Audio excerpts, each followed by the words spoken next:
everybody, and welcome in to another edition of Texas Longhorns Live. It is Monday, so as always, we are here, rain or shine, or Memorial Day. You guys are having a good Memorial Day weekend, and obviously remembering why we're having this weekend as well. So we really appreciate that. Please hit that like button. Please subscribe. It really helps out the channel. And let's jump right into this, Gerald.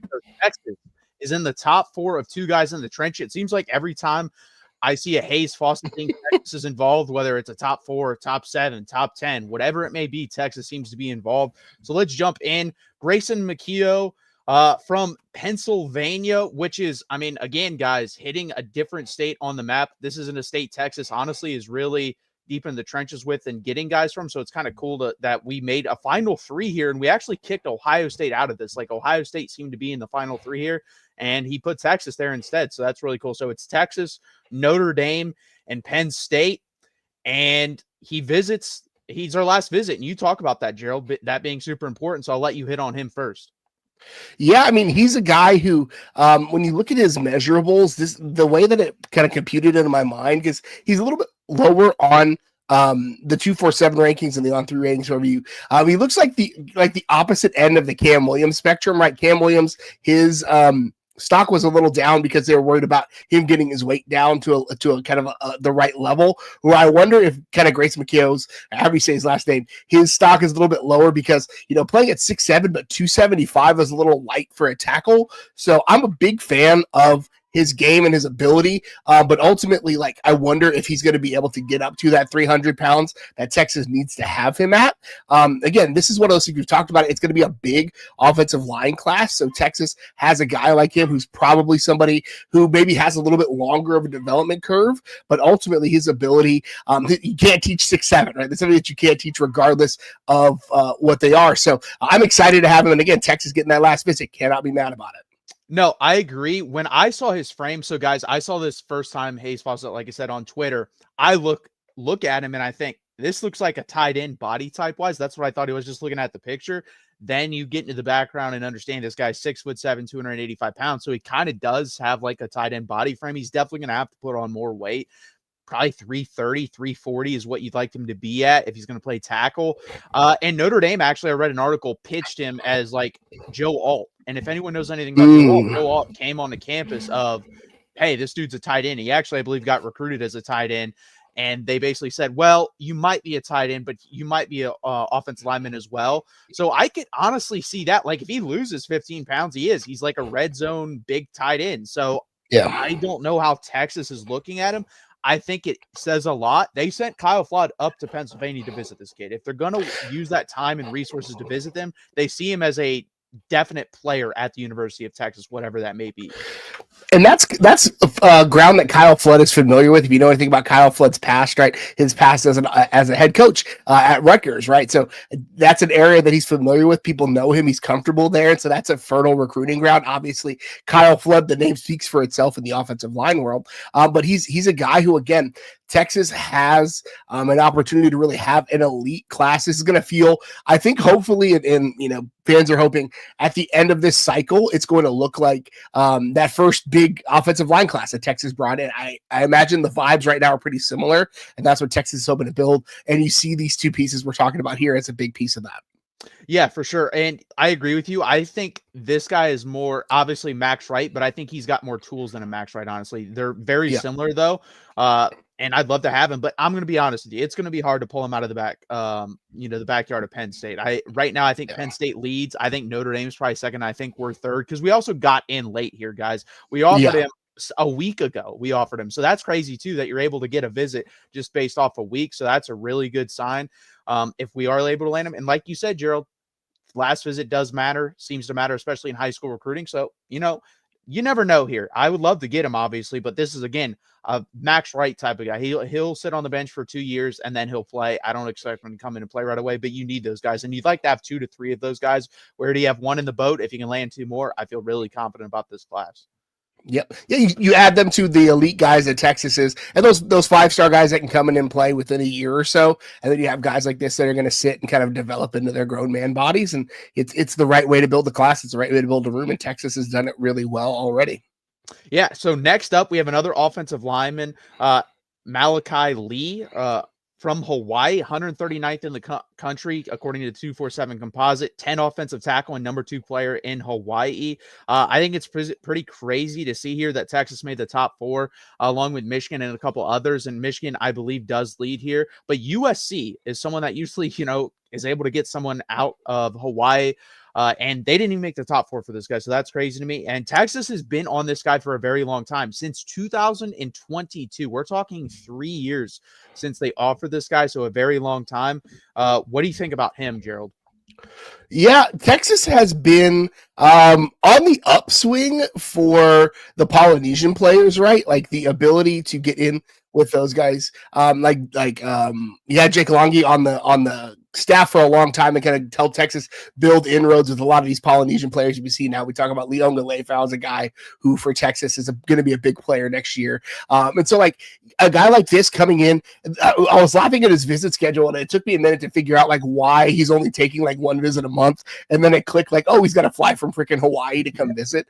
So I wish Texas had that June 20th visit. He's already been predicted, got a couple of crystal balls to Michigan, and Michigan does have that last visit. So that isn't the greatest feeling in the world. But when you look at, what the kind of guys that Texas wants, we talk about having those ready-made guys that can come in.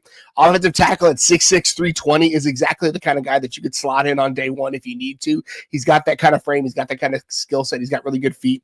His ability to kind of extend blocks and create that momentum at the offensive line position. Again, Texas making inroads in Hawaii. This would be like the second kid in the last like 3 or 4 cycles that they've landed from Hawaii. And Hawaii routinely will put out 2 or 3 guys every couple of years that turn out to be really good ball players. So I'm not mad about it at all.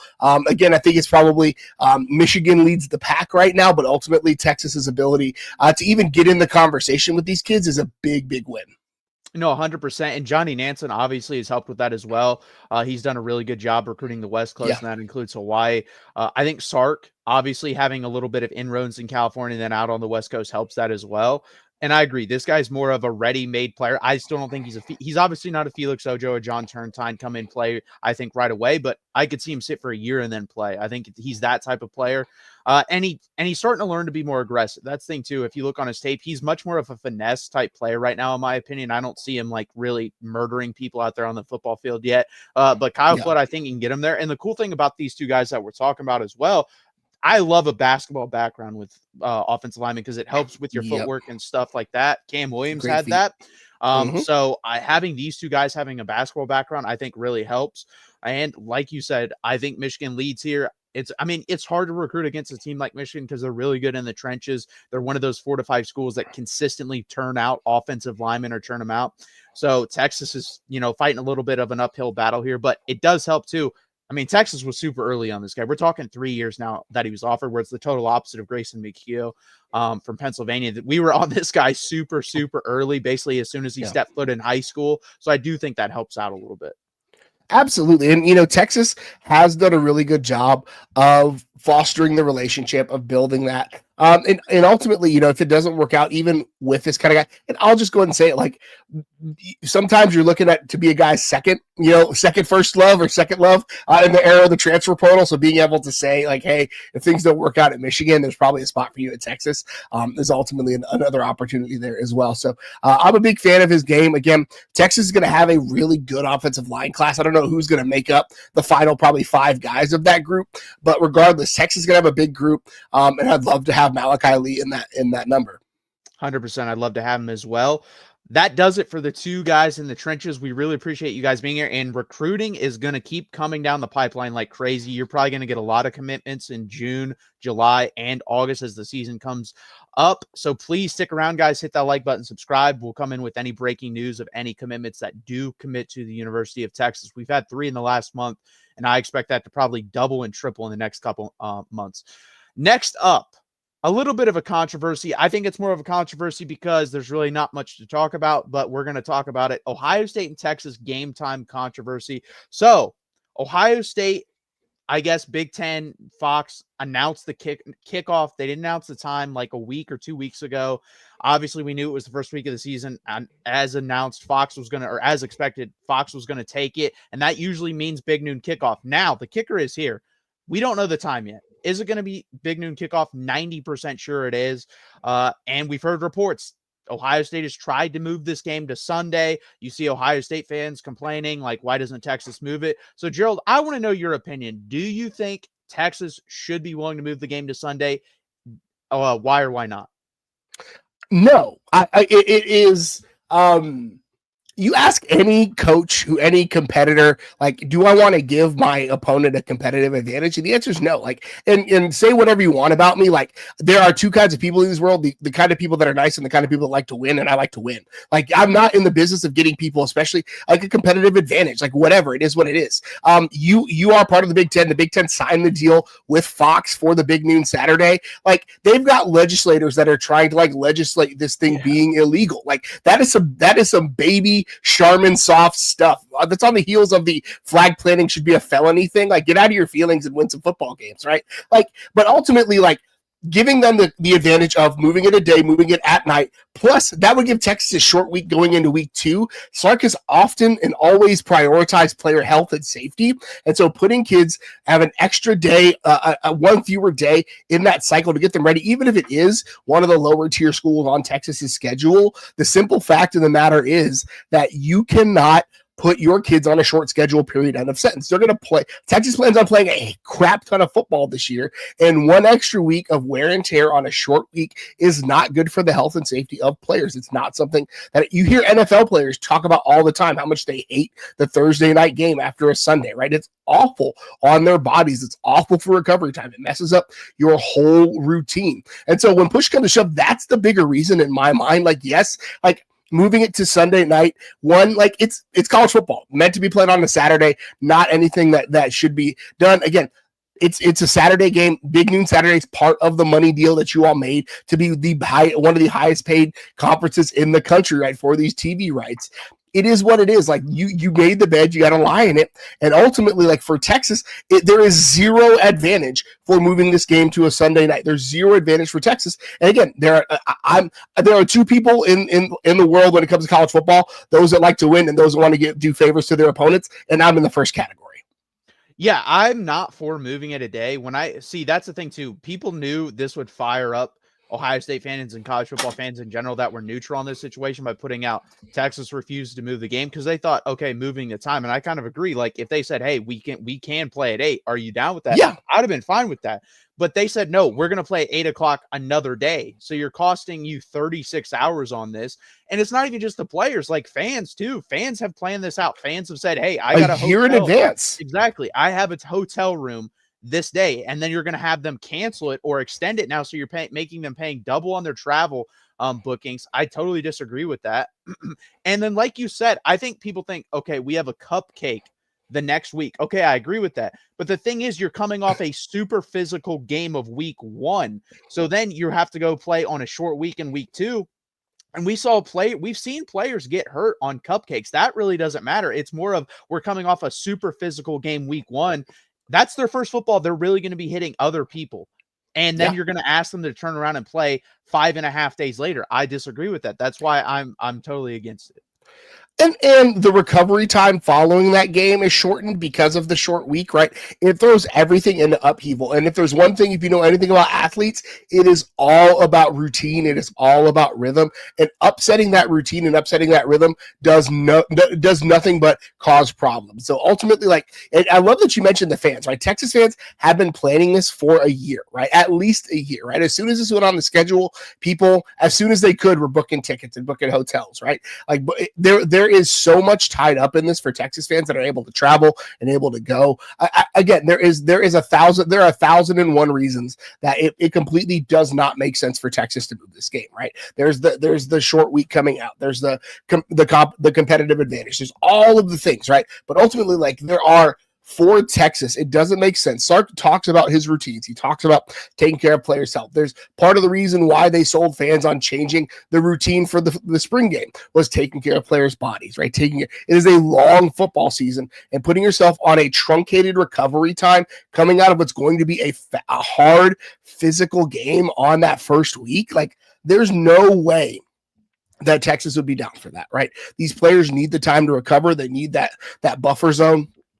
to get their bodies back right. And again, you talk about cupcakes, it's still football. It is still a car crash every 90 seconds. Like, regardless of the level, it is still 250-pound people running into each other at full speed, regardless of if it's UTSA or Alabama, right? It does not.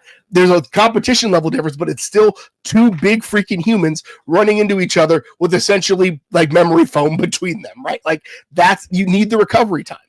Well, and Quinn Ewers got hurt originally in the Michigan game, but then officially tore, his lat in the game after, and that was versus a cupcake opponent. So that's the thing. Like, that to me doesn't matter. It actually, if this was like, let's say the third week of the season, it actually make more sense because your body is going to start to get used to the punishment. We're going to ask these guys to, first game you're going against one of the 5 best teams in the country, get knocked around, and then have a short week and play the next week. That doesn't make any sense to me. And yeah, I hate Big Noon too. So I live like hour and 25 minutes from Columbus. I want to go to the game, but Big Noon, hour and 25 minutes, it's going to be 2 hours to the game and then 2 hours back because of the traffic and everything. I'm probably going to have to get up at like 7:38 in the morning just to get there. So I don't love it. I may not even go because of that. I'm going to be honest.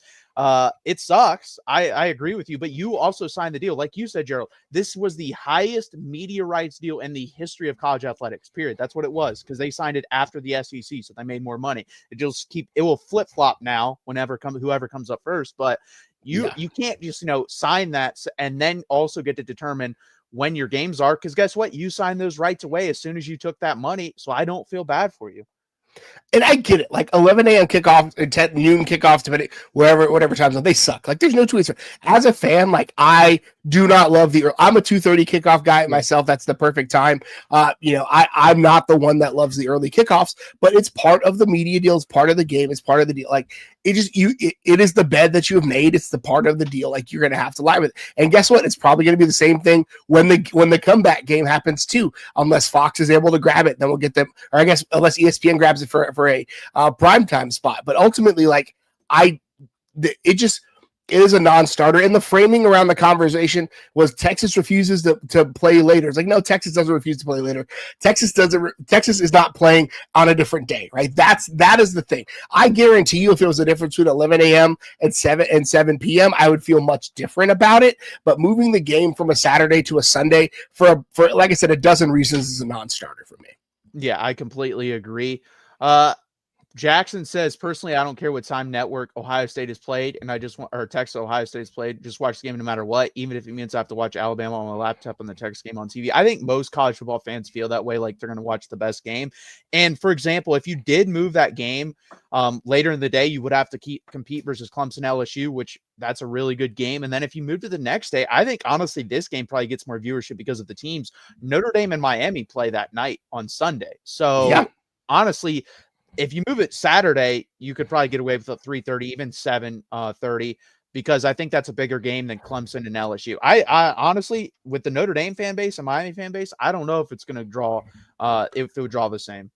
That's tough sledding. Those are two that draw. Notre Dame draws a lot of non-college football fans, and Miami's still a brand. I don't know why they're still a brand, but they're still a brand. So ultimately, it's going to be a tough draw. 100%.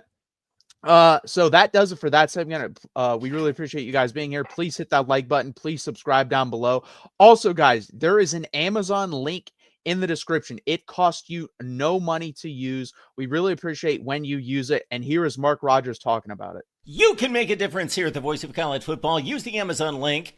Financially contribute to the Voice of College Football without spending a penny. Same shopping experience. It's easy. Go to any video on any channel. Go to the description section and grab the link right next to the capital letters that say Amazon. Use that link and Amazon will instantaneously convert to your account, settings, history, everything intact, just like whatever link you use right now. No difference. Pay no attention to the product that you see right there. Just go search what you want. Don't forget the Amazon link. Thank you for your support. Sincerely, the Voice of College Football. Also, if you guys would like to sponsor any show on the channel or network, it does not have to be ours, but we would appreciate it if it was. This is the Win agency that sponsors the Michigan channel, and those guys do a great job. Get your business, product, service, or personal brand to the next level by partnering with the voice of college football. Let's discuss how you can also reach your target market audience. Check out the experience of one of our current partners posted on the screen, the Win agency. We are here to deliver for you. Contact us at sponsorships@vocfb.com today. We really appreciate you guys checking that out as well. Also, we have the Instagram page. Check that out. Just type in Voice of College Football. Oh, we really appreciate when you guys do that. And we have the new website. All you have to do, Google, Yahoo, Bing, whatever search engine you use, just type in the voiceofcollegefootball.com. It will pop up. You have fantastic articles and stuff written by our staff here at the Voice of College Football. They do a fantastic job, and we really appreciate when you guys do that as well. The next topic we are going to talk about, guys, is would you rather beat Georgia or Ohio State? I think everyone agrees these are the two hardest games on our schedule. Gerald, I will let you take this one. Who would you rather beat? You can only beat one of them this year. Who would you rather beat? Yeah, so this is maybe runs counter to what I just said, but I would go Georgia in this setup. I think there are sentimental reasons for this. I think you think back to this past season, right? Texas, the biggest blemish on their schedule is the 2 losses to Georgia, right? That's the one talking point that I think separates Texas from being back among the elites in the way that they really want to be. And especially that first game was just not competitive. Texas had a chance to win that second one and things went sideways. So like when you think about like just in the spectrum of how Texas wants to present itself and how Texas wants to be as a member of the SEC and on the national level, like getting that Georgia monkey off their back is huge. I think the other thing is when you think about Texas's goals every year now moving forward is to make college football playoff and to compete for a national championship. And I think the win over Georgia does more for that case than a win over Ohio State would. One, because of the conference implications, right? Texas' ability to be one of the top teams in the conference, play for a spot in the SEC championship and ultimately make it in. And, those tough losses, those big game losses early in the season don't necessarily hurt your CFP resume as much as they would. Honestly, I think the committee seems to reward some of those tough games earlier in the season. And I think, again, Texas being competitive in the SEC, being one of the top teams in the SEC gives them a better argument for college football playoff seeding. And so ultimately, I think Georgia does more for the overall goals of next year than beating Ohio State. Now, I will say if Texas loses to Ohio State, the narratives and the online talk is going to be annoying, and I may have to just put my phone down for a week, but I'm still sticking with Georgia. I agree. I think it is Georgia, but it does suck. I'm from Ohio. Most of my family, if not all, well, they all are Ohio State fans. I interact with Ohio State fans daily, so it would suck to lose to Ohio State. In fact, I'm very confident we're going to beat Ohio State, by the way. I've put money on it as soon as the line came out. I have this money from a bet that I finally got from my dad's friend that I said, hey, you want to do double or nothing Ohio State versus Texas? Because I'm that confident, guys. Like, if I had unlimited money, that money would be putting on Texas beating Ohio State. That's how confident I am. And I thought we lose to them in the CFP semifinal. I think we're going to beat them in the horseshoe. I mean, you never know. Obviously, it's college football and these 2 top 5 teams. But, yeah, I agree. I think it's Georgia. For the simple fact is, if you ask most coaches, what is your goals for the season? They usually say conference championship first, then they say national championship. I don't know if that's still the case with the way the college football playoff is set up, but that used to be the thing. When Nick Saban was asked, hey, our goal is to win the SEC championship, then win the national championship. When Kirby Smart was asked, our goal is to win the SEC championship and then win the national championship. I think that's the goal at Texas still. I think it's SEC championship and then national championship. I could be wrong because, again, the format has changed. But, we were actually undefeated versus Georgia. I don't know if anyone knew that until the last 2 games. I believe we're 4-2 now versus Georgia. So, or 4-3. So actually they did win one a while back, but they also claimed the biggest blowout win. Last year at Texas was the biggest win either side has had in that game. And that game was closer on the scoreboard than it actually was. It was 30-15. I can't believe Texas had a chance to tie that game at one point if we get a 3rd and 11 stop near Georgia's own end zone, and we weren't able to do that, which is insane because we got outclassed that whole entire game other than that third quarter for a snip for a period of time there. And we're 2-2 versus Ohio State. Surprisingly, we've only played them 4 times, one of them being in the college football semifinal this year. But yeah, I would rather beat Georgia. I mean, it's also the thing now, guys. If you look around the SEC, we've kind of beaten everyone in every other sport. It's Georgia. We haven't beaten Georgia in the biggest sport, and we've lost to them twice. Once in the SEC championship and at home. So I completely agree. I think we got to beat Georgia. Yeah, I mean, like I said, Texas wants to be mentioned among the elites of the elite, and I think that beating Georgia in the SEC puts them in the elites of the elites. I don't think there's a thing. I'm willing to put a period on that, right? Like beating Georgia in any realm of SEC football puts you among the elite of the conference, and so Texas's ability to be one of the tastemakers, for lack of a better term, in the Southeastern Conference, and its ability to stand among the peers that it wants to have in the Southeastern Conference comes back to, do they belong on the same field as the Georgia Bulldogs right now? And they didn't look like that last year. And so getting that monkey off their back, I think, would be huge. I completely agree. Now, here's another question. If you had to bet money on what game you win, who do you think Texas beats? If it's just one. I think Ohio State probably would be my bet. Kirby Smart's still on that sideline, and he gets the Nick Saban betting grace for me. I never bet against Nick Saban, and I'm probably never going to bet against Kirby Smart. I just think based on everything where the teams are right now, Georgia's still going to be Georgia. I think Ohio State, especially early in the year with what they're breaking in. Texas has the same questions breaking in, but I think Texas has more answers at quarterback, I think specifically than Ohio State does. So I'd probably bet Ohio State at this point. But again, there's a lot of emotional nuance tied up in that pick as well.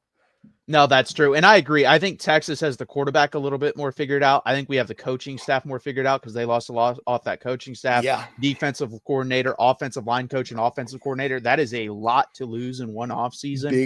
Big turn. For a week one game.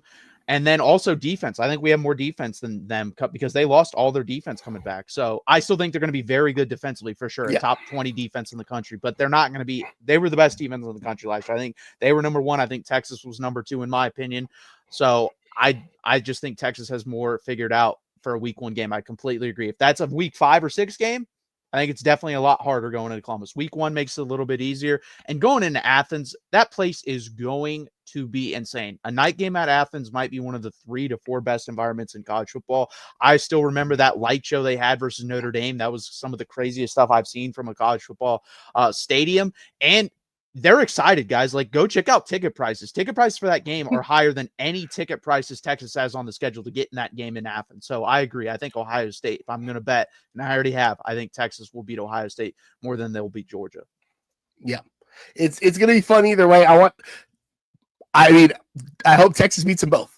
Yeah, I agree. Go undefeated. That'll make it a lot easier. And that'd be a hell of a 12-0 because there's 3 really big games on that schedule that Texas can definitely lose. And honestly, if Texas lost all 3 of those games and they were close, I think most Texas fans, they wouldn't love it, but they would understand it. I at least would understand it. Jackson says, if it were me, I'd rather beat Ohio State, but that's just me. Yeah, I mean, that's fair. Listen, this is 51-49%. I'll take – if we split one versus these 2 teams, I will take it. They're 2 of the 5 to 6 best teams in college football. Yeah, if Texas is 11-1 and splits these 2 games, they're going to be a top 5, top 6 seed in the college football playoff. So I'm totally fine with that. 100%. That does it for that segment. Again, guys, please hit that like button. Please subscribe down below. It really helps out the channel. Next up in our final segment, Texas and Ohio State or the field for the national championship. So I was on Twitter and I want to give praise to this guy for fielding this question because this is a question I actually ask Mark every year. So I'm going to call in at some point and ask him how many teams it would take for him to take these teams or the field. So College Football Tracker on Twitter or X said Ohio State and Texas or the field for the national championship. So I'd like you guys to weigh in as well in the comments. Ohio State is plus 500. Texas is plus 550. This is the next 10 of the field. UGA plus 650, Penn State plus 750, Oregon plus 850, Alabama plus 1,200, Notre Dame plus 1,200, Clemson plus 1,600, LSU plus 2,000, Michigan plus 2,500, Ole Miss plus 3,000, and Miami of Florida plus 3,000. Gerald, are you taking Ohio State and Texas or the field?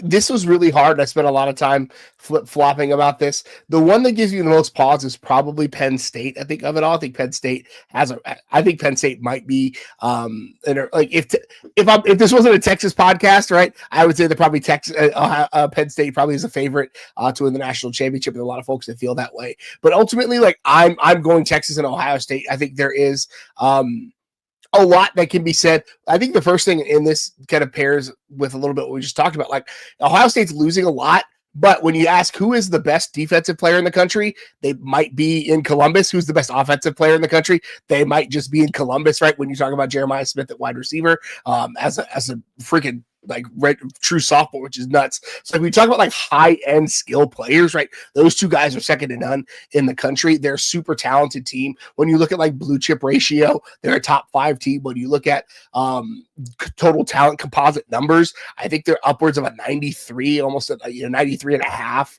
which is nuts. And Texas, shockingly, in the same realm, right? Texas is a top 5 blue chip ratio. We talk about blue chip ratio, by the way. If you don't know the blue chip ratio, it's the ratio of 4 and 5 stars versus the rest of the guys on your team. And so Texas and Ohio State are both upwards of like 65 or 70% of their rosters are made up of 4-star and 5-star guys. So that's just a key indicator of their ability. Texas, I think, actually has a higher total talent composite number. I think they're in a 94-ish range. So when you look at like the guys on the field, the Jimmies and Joes of it, I think that they are 2 of the top 5 teams in the country. When you look at play callers and signal callers, when you combine that, Sark and his staff been together now for 5-6 years, they're really, really good. They're some of the best in the country. Ryan Day has lost a lot of his coaching staff, but ultimately I think they've reloaded pretty well in those areas. And so, I'm going to put myself out there, and I think Texas and Ohio State, if I had to make the bet, if I had to put money on it, I'd feel pretty solid about it. No, I think it's definitely hard. I think when I always feel this question to people, you end up having like 3 to 4 teams versus the field in a typical year. I think this year's different. I think you could have like 7 to 8 teams versus the field because there's so many unknowns. Like we've talked about how many teams are replacing their quarterback. And that's why I would go with the field here because Ohio State, Texas have totally new quarterbacks. Do I think I know Arch Manning is going to be really good? Yes. Do I think I know Julian Sayin is going to be pretty damn good? Yes. But the thing is with the field, I get some knowns. I get Penn State with Drew Aller. I get Clemson with Cade Klubnik. I get LSU with Nussmeier. So I get some knowns there, and there's still not that many. Like Georgia, unknown. Oregon, unknown. Alabama, unknown. Michigan, unknown. And I think they're too high, by the way. I would not have them that high. Ole Miss, unknown. Miami, unknown. The team also, you're giving me the field. I get to go teams deeper down the list. So like Arizona State, to me, I saw their odds plus 10,000 for them is just ridiculous. In a year where you have no idea what quarterback's going to be good, I have a pretty good idea. Sam Levitt's a pretty good quarterback. And if he gets on a hot streak and they have enough talent around him, and Kenny Dillingham, I think, is a really, really damn good football coach, they can go and compete for a national championship. I'm not going to say they win it, but the thing is, when you're laying money, guys, you got to remember, you just want them to keep the ball rolling and go as far as possible. If they get to the Final Four, you're going to have cash out options at that point too. So, but I would take the field here, especially in an unknown year. Now, next year, this would be a super interesting conversation because Texas is going to have some dudes coming back on the defense like Colin Simmons. Maybe if even Burke doesn't have the best year, he can come back as well. Derek Williams, unless he has like an outstanding year, will probably be back. And then you're going to have Arch Manning in his second year because Arch Manning will be back. Julian Sayin will be in his second year with Jeremiah Smith in his third year. Like that could be a real conversation. But to me, there's too much inexperience on the Texas and Ohio State side to just put all my chips in on those two teams. Yeah, you mentioned some of the reasons why that I waffled on this one. Penn State, Drew Aller. I think Penn State people. One of the hard parts about having these conversations about like who's going to win next year is that we sometimes have to like put the narratives to bed, right? James Franklin hasn't won any big games, right? Sark didn't win 10, wasn't a 10-win coach until 2 years ago, right? It's like it doesn't happen until it happens, right? So, and Penn State was a drive away from playing for a national championship last year. So, whether or not Drew Aller coming back is a good thing or a bad thing for that. That's another conversation for another day. But ultimately, like, for me, there is a ton. It is going to be one of the more convoluted years that I think we've seen. This year is going to be a really good argument for why the current state of the college football playoff is good, right? Having a 12-team field, getting a lot of these talented teams. I think a lot of the conferences are going to end up cannibalizing themselves. I think it's going to be a very, very weird year. I think it's going to be tough to determine who the top 12 teams are, which is, it's ultimately a good thing. It's why the playoff, I think the stuff that they've done to the seeding, I think is also going to have an impact on that as well. But back to the point, for me, it comes down to ultimately when I look at the number of game changers on the field, I just bet Ohio State is going to have a bunch of game changers. I know Texas is going to have a bunch of game changers. And I think their ability to restock and reload is just unparalleled in this current world. Like, there are very few teams that are able to restock and reload like these two have. And so it's a game of talent. It's a game of, blue chippers. And ultimately, these are two of the teams that I think have done a better job nationally than anybody else at reloading that cupboard. No, I don't disagree with that. And yeah, when we talk about that, I know Jeff Ketchum a couple days ago put out like super blue chips, because that's something like, he created, invented, whatever he wants to say, where, upper 4-star and 5-star recruits. And I think Texas last year was 10 behind Ohio State, and this year they're only 5. So one more class and they're basically going to be the same type of team on the field. So we're very close, and we were basically one play away to take that game in overtime last year. So I don't disagree. My thing is Clemson plus 1,600 to me is super low. Like, if I'm betting on a team, that's wild. 1,000, I'm taking Clemson, because if you can get Cade Klubnik to replicate what he did versus Texas, not the whole season, but like 8-9 games, and then that type of defense that they have with Parker off the edge and Peter Woods, like, those guys are top 10 picks potentially in the NFL draft, and you have 2 of them on defense. So, I mean, I don't understand that plus 1,600. You have a veteran quarterback that was playing his best ball down the stretch, plus 2 guys coming off the edge. I think that's crazy. They're plus 1,600, and that's another reason why I'm taking the field. Yeah, there's easy money to be made. I think Clemson, Penn State's another one. LSU, I think, is somebody that, if they don't, especially if they don't do it this year, it's going to be really tough times for BK and the Bayou. So I think there's a lot of talent on the others. And we haven't even talked about Oregon, right? Oregon is one of those teams that's done a really good job of keeping the cupboard stocked with young players and talented players. So there's a lot out there. I cannot fault you at all for feeling like the field.